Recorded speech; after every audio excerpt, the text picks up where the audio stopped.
Chapter 1. The Confusion. My name is Ava, and for the longest time I thought I was going crazy. It was a Tuesday morning in Seattle when everything changed. I was sitting in my favorite coffee shop, staring at my laptop screen, but my mind was somewhere else entirely. Actually, it was on someone else, Marcus, my colleague from the marketing department. For months, I'd been caught in this strange dance of confusion. Marcus would look at me during meetings in a way that made my heart skip, but then he'd barely acknowledge me in the hallway. He'd remember tiny details about things I mentioned weeks ago, but never ask me out for coffee. He'd text me work-related questions at 9 p.m. on Sundays, but keep our conversations strictly professional. What is wrong with me? I whispered to myself, stirring my latte for the 20th time. Am I reading signs that aren't even there? That's when my phone buzzed. It was my best friend Sarah. Coffee emergency meeting now. Same place. 20 minutes later, Sarah slid into the seat across from me, her eyes filled with that look she gets when she's about to drop some serious wisdom on me. Ava, you look like you haven't slept in weeks. Thanks for the confidence boost, I said, managing a weak smile. I'm serious. You've been obsessing over Marcus for months. Either you're completely wrong about his feelings, or you're missing something huge. She was right. I had been obsessing. Every glance, every conversation, every moment of awkward silence. I'd analyzed them all until my brain hurt. You know what? Sarah said, pulling out her phone. I'm calling Walker. Walker Teddy was Sarah's uncle, a renowned psychologist who had spent over 20 years studying human behavior and relationships. He'd written several books about unconscious attraction and had worked with thousands of couples across Texas. Sarah always said he had an almost supernatural ability to read people. Sarah, no, I'm not calling your uncle about my pathetic love life. Too late, she was already dialing Walker. It's Sarah. I have a friend who needs your help understanding some confusing relationship signals. Yes, I'll put you on speaker. Before I could protest, Walker's warm Texas drawl filled the space between us. Well, hello there, Ava. Sarah's told me a bit about your situation. Mind if I ask you something that might sound strange? I glanced at Sarah, who nodded encouragingly. Okay, double quotes. When this man looks at you, does time seem to slow down? Even for just a second? The question caught me off guard, because yes, that's exactly what happened. In meetings, when Marcus would turn his attention to me, everything else seemed to fade away. How did you know that? Walker chuckled. Because, honey, what you're describing isn't confusion. It's one of the most powerful psychological phenomena I've studied in my career. You're witnessing unconscious love, and most people miss it completely. Chapter 2. The Awakening. That phone call changed everything. Walker explained that Carl Jung, the famous Swiss psychologist, had discovered something remarkable about human emotions. Our deepest feelings often bypass our conscious mind entirely, revealing themselves through behaviors we can't control. Ava, Walker said, I want you to think about this. Has Marcus ever defended you when you weren't around to hear it? I thought for a moment. Then it hit me last month.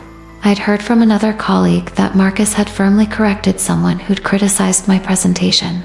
I'd never mentioned it to him, and he'd never brought it up to me.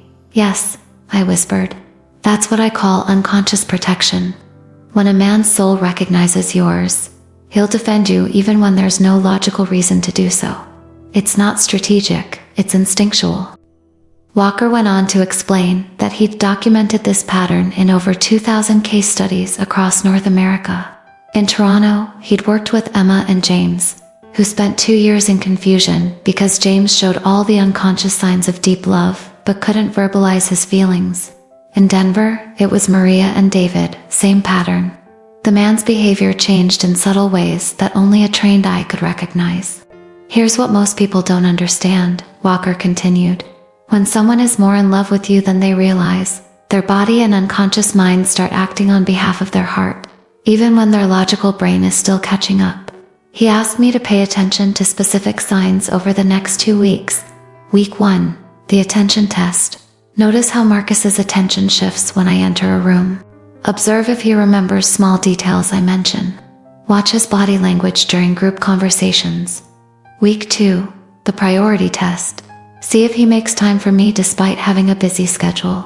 Notice if he brings me up in conversations I'm not part of. Observe how he reacts when others talk about me. But Walker, I said, what if I'm just seeing what I want to see? That's the beauty of unconscious behavior, Ava. It can't be faked. When someone tries to hide their feelings consciously, their unconscious mind tells the truth through micro-expressions, attention patterns, and protective instincts they don't even realize they have. After we hung up, Sarah looked at me with a knowing smile. So, are you ready to become a detective? Chapter 3, The Investigation.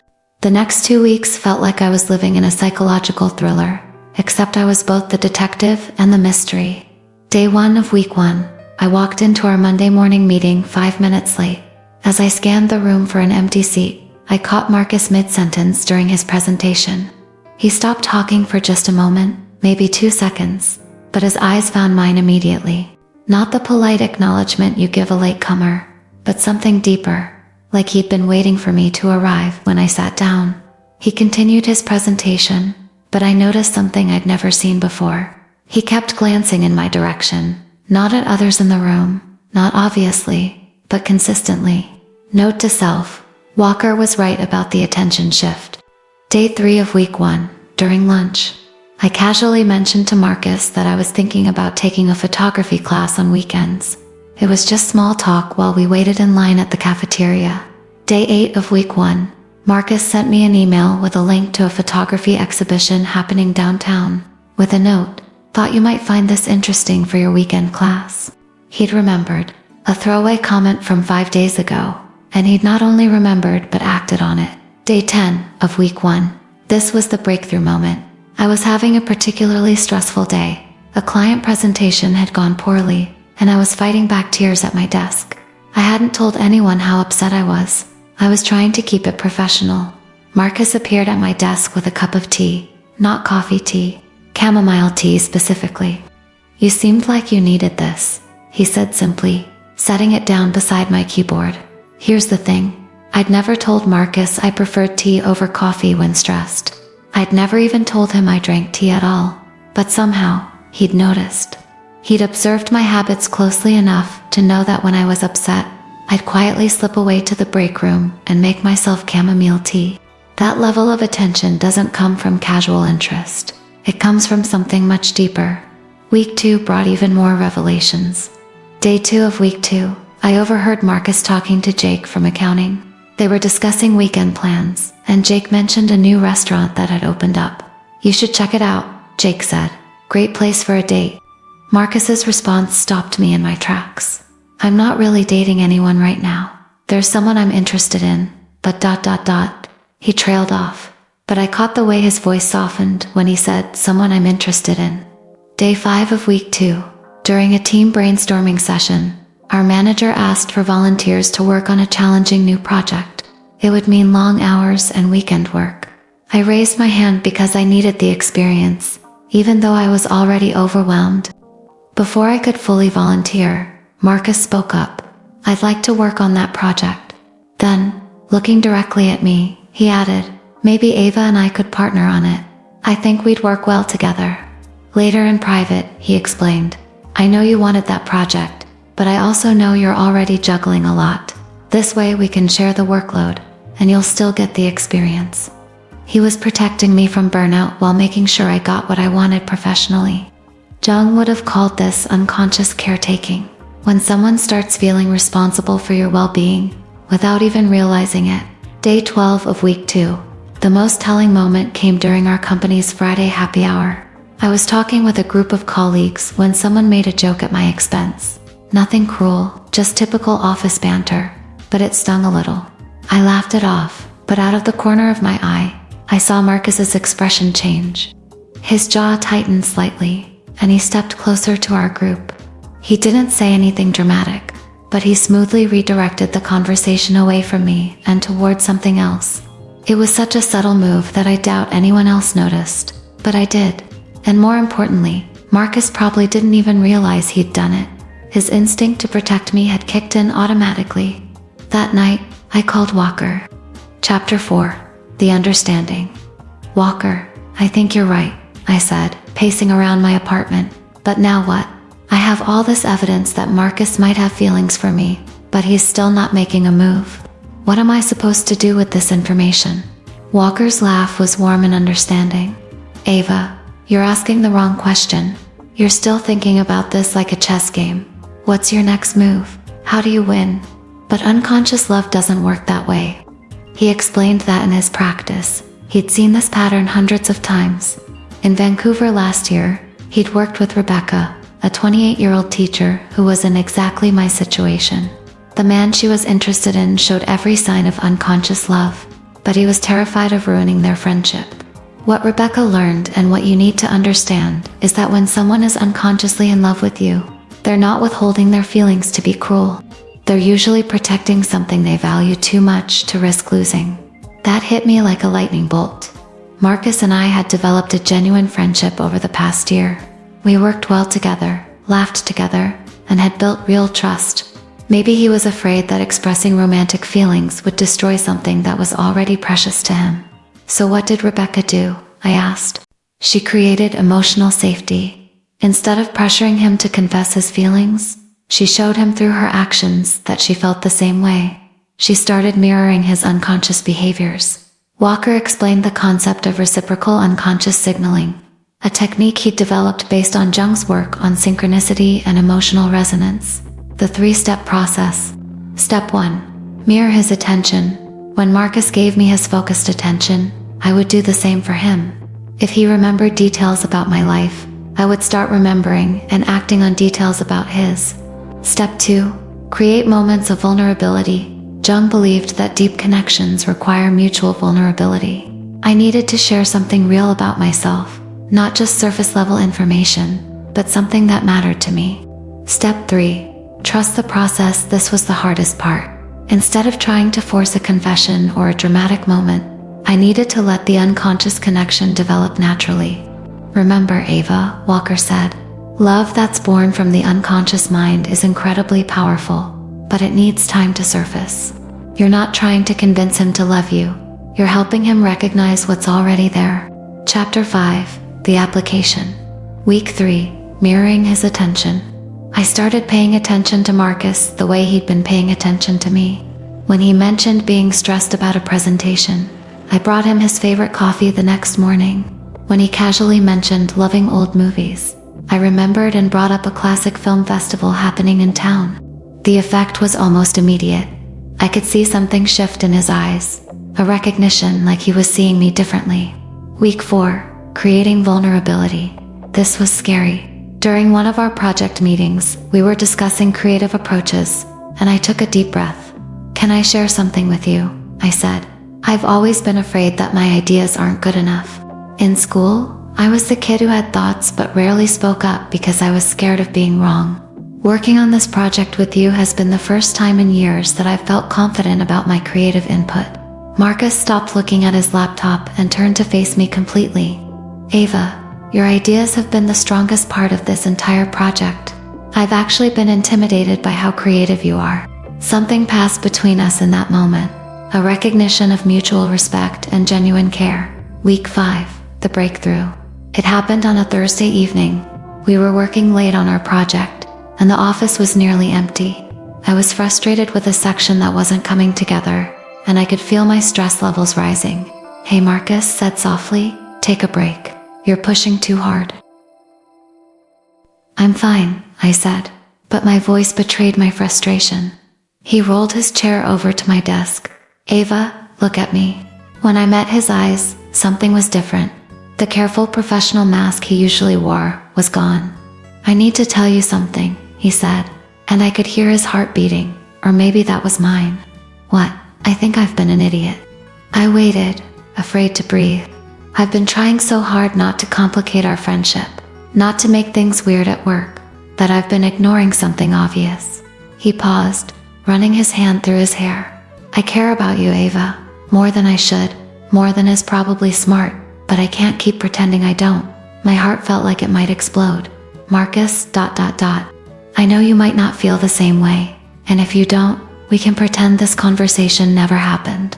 But I had to tell you because keeping it inside was driving me crazy. I started laughing not because it was funny, but because of the relief flooding through me. You think I might not feel the same way? I said.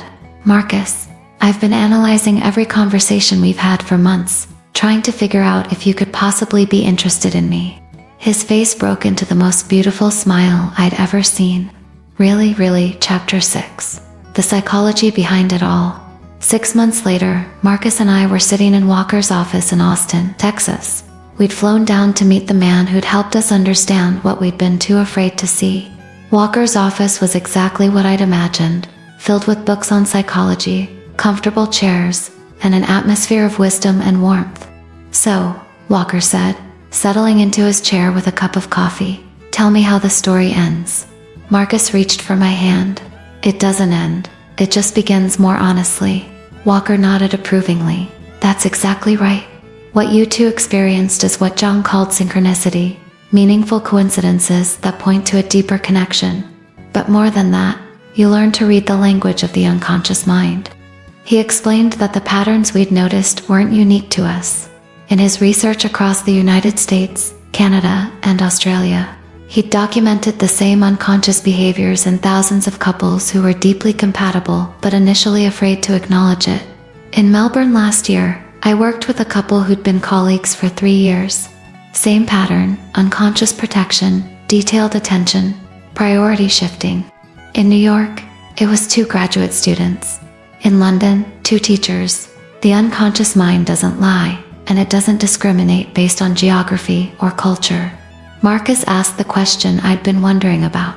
But why do some people recognize these signs while others miss them completely? Emotional intelligence, Walker replied. And more specifically, the willingness to trust your intuition over your fear. Most people ignore unconscious signals because they're afraid of being wrong, afraid of rejection, afraid of complicating their lives. But those who learn to read these signs, like Ava learned to do, they're the ones who find authentic connections. Walker shared more case studies. Sarah and Michael from Toronto. Sarah noticed that Michael always made sure she got home safely after group events, even though they were just friends. She started reciprocating his unconscious care, and within 2 months, they were dating. They've now been married for 4 years. Jennifer and Paul from Sydney. Jennifer realized that Paul remembered every story she told about her family, and would ask follow-up questions weeks later. She began doing the same, and their unconscious connection developed into conscious love. They moved in together last year. Lisa and Tom from Chicago. Lisa noticed that Tom's entire demeanor changed when she entered a room. He became more animated, more engaged. Instead of dismissing it as wishful thinking, she started observing how she felt and acted around him. They discovered they'd both been unconsciously in love for over a year. The key, Walker explained, is understanding that unconscious love isn't about grand gestures or dramatic declarations. It's about consistent, subtle changes in behavior that reveal where someone's heart truly lies. Chapter 7. The Ripple Effect. Our story didn't just change our lives, it started changing the lives of people around us. Sarah, who'd been skeptical of dating apps and casual relationships, started applying Walker's principles to her own romantic life. She began paying attention to unconscious signals, instead of just surface-level attraction. Within 3 months, she met David at a bookstore, recognized the signs of mutual unconscious interest, and they're now planning their wedding. Our colleague Jake, who'd overheard some of our conversations about unconscious behavior, asked me to explain Walker's theories to him. He'd been confused about mixed signals from someone he'd met at a friend's party. Using the attention and priority tests, he realized that the woman he was interested in was indeed showing unconscious signs of attraction. They've been together for 8 months now. Even Marcus's sister called him for advice after hearing our story. She'd been in an on-and-off relationship for 2 years, never sure if her partner was truly committed to her. Marcus taught her to look for unconscious protection and priority shifting. She realized that while her partner said he cared about her, his actions showed he was still putting other people and activities ahead of her consistently. She ended the relationship and found someone who demonstrates unconscious love through his actions, not just his words. But the most profound change was in how Marcus and I approached not just our relationship, but all our relationships. We learned to communicate from a place of emotional honesty rather than strategic calculation. We learn to trust our intuition about people's true feelings rather than getting lost in the confusion of mixed signals. We learned that authentic love doesn't require perfect timing or ideal circumstances. It requires recognition and courage. Chapter 8. The Science of Unconscious Love.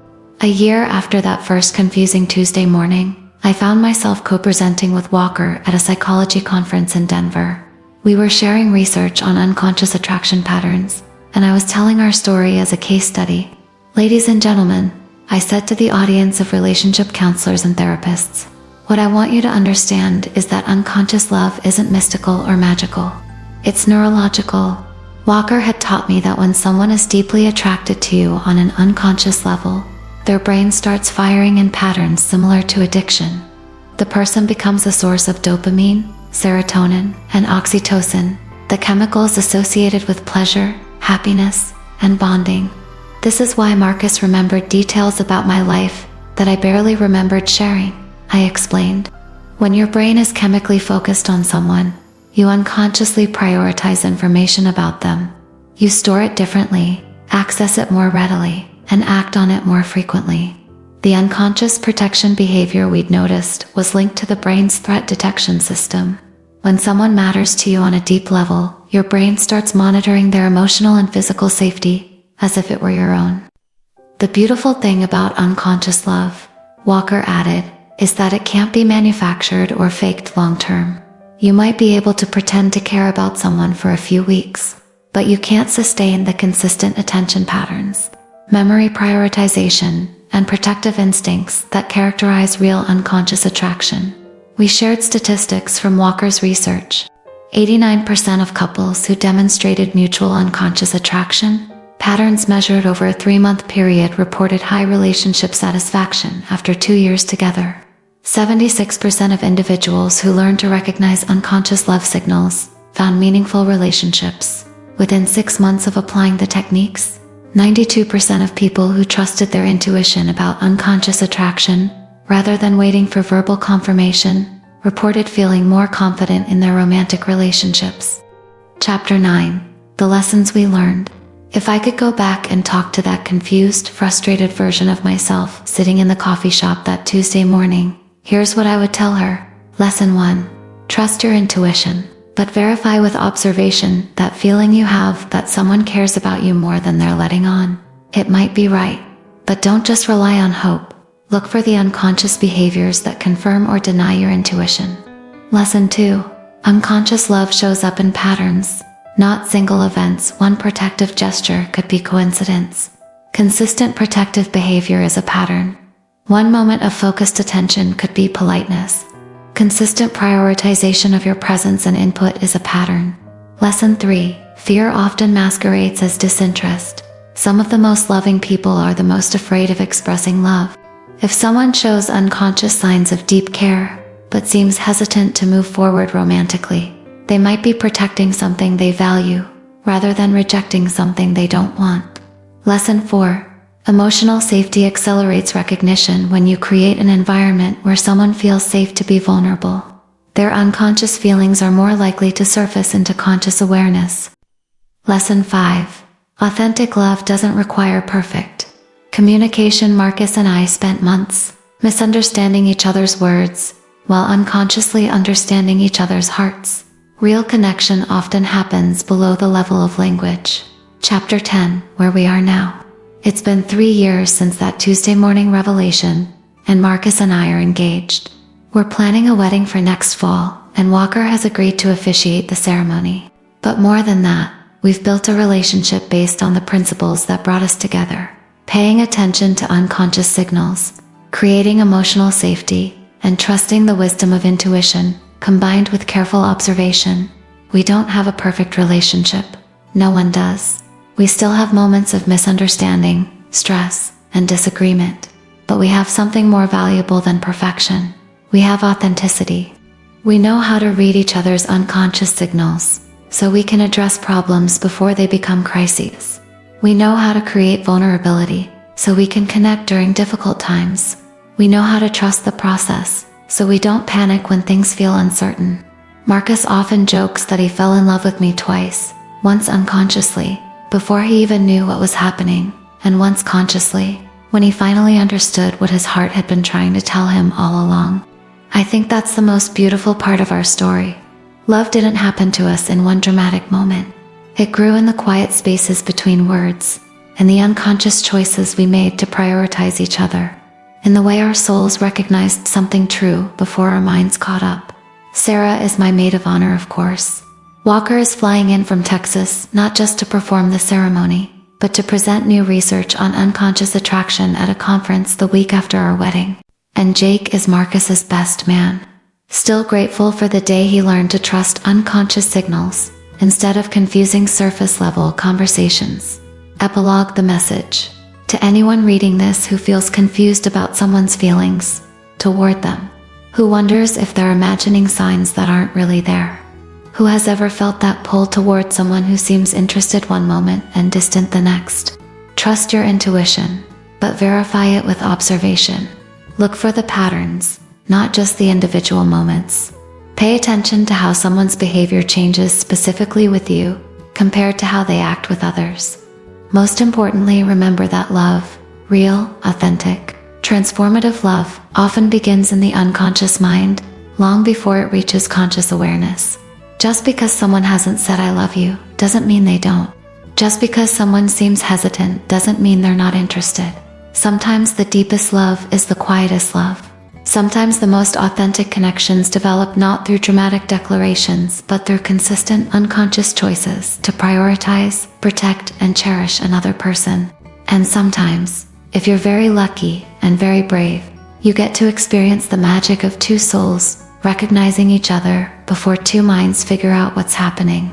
That's the kind of love worth waiting for. That's the kind of love worth recognizing.